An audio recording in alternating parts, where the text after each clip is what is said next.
Magandang umaga sa ating lahat. Narito na ang update sa lagay ng ating panahon ngayong umaga. Makikita natin dito sa ating latest satellite images itong mga kaulapan sa western section ng ating bansa na umaabot dito sa central at southern portions ng Pilipinas ay ang patuloy na pag-iral ng southwest monsoon ngayong hanging habagat sa areas ng southern Luzon, buong Visayas at sa Mindanao. Kaya sa mga nabanggit na lugar, dahil sa epekto ng habagat, asahan natin itong maulap na kalangitan na may nakakalat-kalat na pagulan, pagpulog at pagkidlat. Inasahan natin ang mga posibleng tuloy-tuloy na pagulan na ito ngayong araw at posible magpatuloy pa hanggang bukas, araw ng Sabado, sa mga nabanggit na lugar. Pagsapit naman ng araw ng Linggo hanggang early next week ay unti-unti na mababawasan yung mga areas na mararanasan yung mga tuloy-tuloy na pagulan na dala ng habagat, especially dito sa area ng Mindanao. So, ibig sabihin po nito, mas magiging maliwalas na ating panahon. So, improving weather conditions na ating inaasahan dito sa Mindanao pagsapit ng Sunday hanggang early next week. Gawin pamanasan pa rin natin ang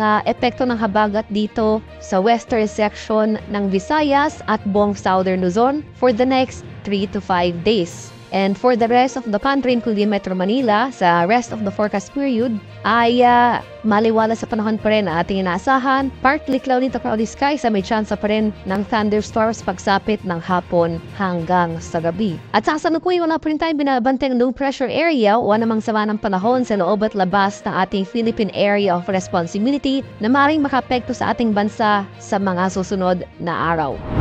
Para naman sa magiging lagay ng ating panahon ngayong araw dito sa Luzon, dahil nga sa epekto ng hanging habagat, asahan pa rin natin itong mulap na kalangitan na may mga kalat-kalat na pagulan, pakulog at bakidlat dito sa area ng buong Mimaropa, sa Quezon Province at buong Kabikulan. Kaya sa mga nabanggit na lugar, maging handa pa rin tayo alerto sa mga banta na ang biglang pagbaha o pagbuho ng lupa, lalong-lalo na kung tuloy-tuloy ang pagulan na mararanasan. At kaninang madaling araw pa lamang, may naitala na tayong thunderstorm activity dito sa area ng Mindoro. At inasan nga natin na mas mararami pa yung mga areas dito sa Mimaropa ang makakaranas ng pag-ulan for the remainder of the day. Dala pa rin yan ng hanging habagat. So including po ang Quezon Province at Bicol Region, inasahan natin na hanggang mamayang tanghali at sa hapon, asahan na natin itong mga tuloy-tuloy na pag-ulan na dala ng habagat. Sa nalalabing bahagi naman ng Luzon including Metro Manila ay mas maliwalas sa panahon na ating inaasahan. May chance pa rin pero tayo ng mga isolated rain showers or late afternoon to evening thunderstorms. Maximum temperature forecast para sa lawag ngayong araw, posibleng umabot ng 33 degrees Celsius. 26 degrees naman dito sa area ng Baguio City at 26 degrees Celsius sa bahagi ng Tuguegarao. Maximum temperature forecast para sa Metro Manila ngayong araw, posibleng umabot ng 33 degrees Celsius. 31 degrees naman dito sa Panaytay at 30 degrees Celsius sa bahagi ng Legazpi City.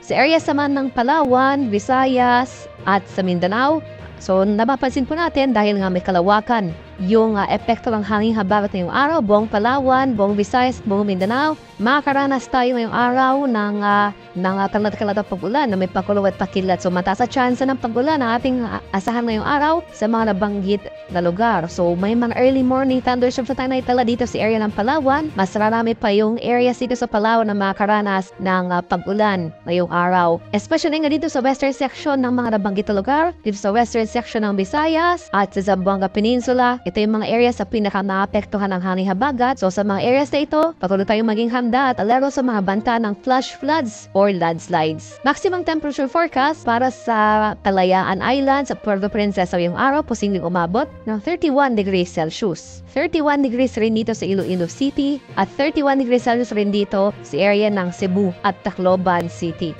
Maximum temperature forecast para sa Cagayan de Oro ngayong araw, posibleng umabot ng 31 degrees Celsius. 31 degrees rin dito sa area ng Davao at 32 degrees Celsius naman dito sa area ng Zamboanga.